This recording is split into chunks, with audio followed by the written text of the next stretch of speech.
ఎండల ముదరకు ముందే జీహెచ్ఎంసీలో నీటి కష్టాలు మొదలయ్యాయి. అప్పుడే నీటి కొరత ఏర్పడటంతో ప్రజలు ఇబ్బందులు పడుతున్నారు. తాత్కాలిక రోజు విడిచి రోజు నీరందిస్తూ ఉంది ప్రభుత్వం. సిటీ మొత్తంలో 70కి పైగా ఉన్న వాటర్ పంప్ల నుంచి ట్యాంకర్లు వందలాదిగా రోడ్డెక్కుతున్నాయి. అయితే ఏప్రిల్, మే నెలల్లో నీటి సమస్య తీవ్రమయ్యే అవకాశం ఉందని అంటున్నారు. దీనిపై మరింత సమాచారం మా ప్రతినిధి శేఖర్ అందిస్తారు.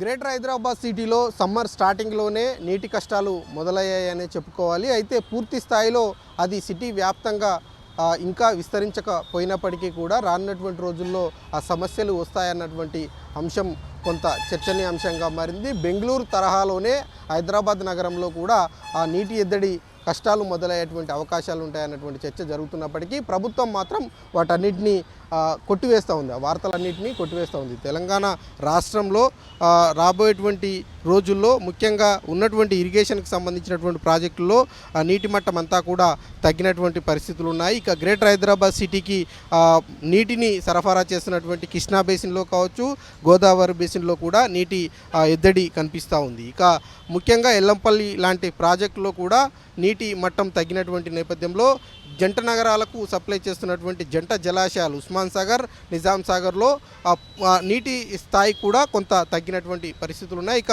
గ్రేటర్ ప్రజలకు దాదాపు 2000 బిలియన్ వాటర్కి సంబంధించినటువంటి సప్లై ప్రతిరోజు ఉంటుంది. అయితే రోజు తప్పి రోజు ప్రస్తుతం జిహెచ్ఎంసీ ఆధ్వర్యంలో వస్తున్నటువంటి ఏవైతే వాటర్ ఉందో ఆ వాటర్ నల్లా విడుదలవుతున్నటువంటి పరిస్థితులు అయితే ఉన్నాయి. కానీ ఆ లోపే వాటర్ ట్యాంకర్లు ఏవైతే ఉన్నాయో వాటర్ ట్యాంకర్ల యొక్క డిమాండ్ మాత్రం విపరీతంగా ఉందని చెప్పుకోవాలి. ఇట్లాంటి ఏవైతే ఈ వాటర్ ట్యాంకర్లకు సంబంధించినటువంటి స్లమ్స్ ఉంటాయో, ఈ డివిజన్స్ ఉంటాయో, ఇవి దాదాపు సిటీ మొత్తంలో 70 ఉన్నాయి. ఈ 70 డివిజన్లలో వందలాది ట్యాంకర్లు తిరుగుతున్నటువంటి పరిస్థితులు ఉన్నాయి. ఒకవైపు కమర్షియల్ అట్లాగే డొమెస్టిక్కి సంబంధించినటువంటి డిమాండ్ కూడా పెద్ద ఎత్తున ఉంది. అయితే ఎందుకు ఉంది అన్నటువంటి అంశం మీద అధికారులు మాత్రం స్పందించట్లేదు, క్లారిటీ ఇవ్వట్లేదు. కానీ ఈ సంవత్సరమే కాదు వచ్చే సంవత్సరంలో కూడా నీటి కష్టాలు ఉండయి అన్నటువంటి అంశాన్ని అధికారులు ఇండైరెక్ట్గా చెప్తా ఉన్నారు. కానీ బహిరంగంగా ఎక్కడా కూడా మీడియా ముందుకు వచ్చి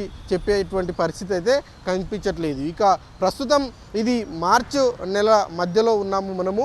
కానీ ఏప్రిల్, మే నెలలో నీటికి సంబంధించినటువంటి కష్టాలు వస్తాయి అన్నటువంటి చర్చ అయితే చాలా బలంగా వినిపిస్తూ ఉంది. ప్రస్తుతం ప్రభుత్వం విడుదల చేస్తున్నటువంటి వాటర్ ఏదైతే ఉందో అది డే బై డే వస్తుంది, అంత సరిపోయేటువంటి వాటర్ రావట్లేదు అన్నటువంటి అంశం కూడా ప్రజల నుంచి వినిపిస్తూ ఉంది. కానీ ఇప్పటికైతే పూర్తి స్థాయిలో హైదరాబాద్ నగరంలో నీటి ఎద్దడి కనిపించట్లేదు. కానీ వాటర్ ట్యాంకర్ల యొక్క తాకిడి మాత్రం పెద్ద ఎత్తున కనిపిస్తూ ఉంది. వాటిని యూజ్ చేసుకుంటున్నటువంటి పరిస్థితులు. ఇక రీసెంట్గా మాజీ ముఖ్యమంత్రి కేసీఆర్ ఇంటికి కూడా వాటర్ ట్యాంకర్ ద్వారా మంచినీటిని తీసుకువచ్చినటువంటి పరిస్థితులు మనం సోషల్ మీడియా ద్వారా బీఆర్ఎస్ పార్టీ నుంచి విడుదల చేయడం జరిగింది. అదేవిధంగా పెద్ద ఎత్తున అకేషన్స్ జరిగినటువంటి ప్రభుత్వ కార్యక్రమాలకు కూడా ఈ వాటర్ ట్యాంకర్ల యొక్క నీళ్లను యూజ్ చేసుకుంటున్నటువంటి పరిస్థితులు అయితే కనిపిస్తూ ఉన్నాయి. ఓవరాల్గా చూసుకుంటే కమర్షియల్ యొక్క డిమాండ్ అయితే పెరిగిందని చెప్పుకోవాలి. మరి రానున్నటువంటి రోజుల్లో నీటి కష్టాల రాకుండా ప్రభుత్వం ప్రణాళికలు చేసింది, ఇప్పటికే ప్లానింగ్ చేసింది అన్నటువంటి చర్చ ఉంది. కాబట్టి దాని మీద రానున్నటువంటి రోజుల్లో ఎట్లా ఉంటుంది, ఏ రకమైనటువంటి స్పందన ఉంటుంది అన్నది చూడాల్సి ఉంటుంది. ఓవరాల్గా చూసుకున్నట్లయితే వాటర్ ట్యాంకర్ల యొక్క డిమాండ్ మాత్రం విపరీతంగా ఉందని చెప్పుకోవాలి.